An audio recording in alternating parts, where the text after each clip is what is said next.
വയനാട് ഭവന നിർമ്മാണത്തിൽ കള്ളം പറഞ്ഞ യൂത്ത് കോൺഗ്രസ് സംസ്ഥാന പ്രസിഡന്റ് ഒ.ജെ. ജനീഷ്. ഭൂമി ലഭ്യമാകാത്തതിന് കാരണം സർക്കാർ സൃഷ്ടിക്കുന്ന തടസ്സങ്ങളെന്ന് ജനീഷിന്റെ വിചിത്രവാദം.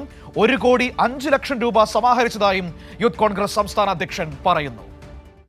ദുരന്തം നടന്ന് 1 വർഷം കഴിഞ്ഞിട്ടും മുണ്ടക്കൈ ചൂരൽമല പുനരധിവാസത്തിൽ യൂത്ത് കോൺഗ്രസിന് വീട് നിർമ്മിക്കാനാവശ്യമായ ഭൂമി കണ്ടെത്താനോ പണം സമാഹരിക്കാനോ കഴിഞ്ഞിട്ടില്ല. പുതിയ സംസ്ഥാന അധ്യക്ഷൻ പറയുന്ന കണക്കനുസരിച്ച് 1,05,00,000 രൂപ സമാഹരിച്ചിട്ടുണ്ട്. എന്നാൽ ഭൂമി ലഭിക്കാത്തതാണ് നിർമ്മാണം വൈകാൻ കാരണമെന്ന് ഒ.ജെ. ജനീഷ് സമ്മതിച്ചു. ഇതിന് സർക്കാരിനെ പഴിച്ച് ഒഴിഞ്ഞുമാറാനാണ് ജനീഷ് തയ്യാറായത്. ഭൂമി ലഭ്യമാകാത്തതിന് കാരണം സർക്കാർ സൃഷ്ടിക്കുന്ന തടസ്സങ്ങളെന്നാണ് ജനീഷിന്റെ വിചിത്രവാദം. 1,05,00,000 രൂപ ഞങ്ങളുടെ കൈവശമുണ്ട്.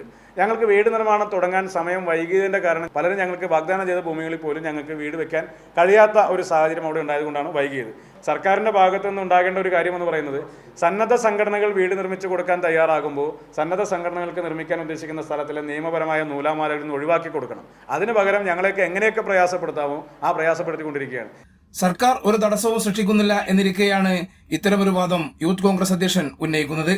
കോൺഗ്രസ് ഏറ്റെടുക്കുന്ന ഭൂമിയിൽ ഭവന നിർമ്മാണം നടത്തുമെന്നാണ് ജനീഷ് പറയുന്നത്. കൈരളി ന്യൂസ്, കോഴിക്കോട്.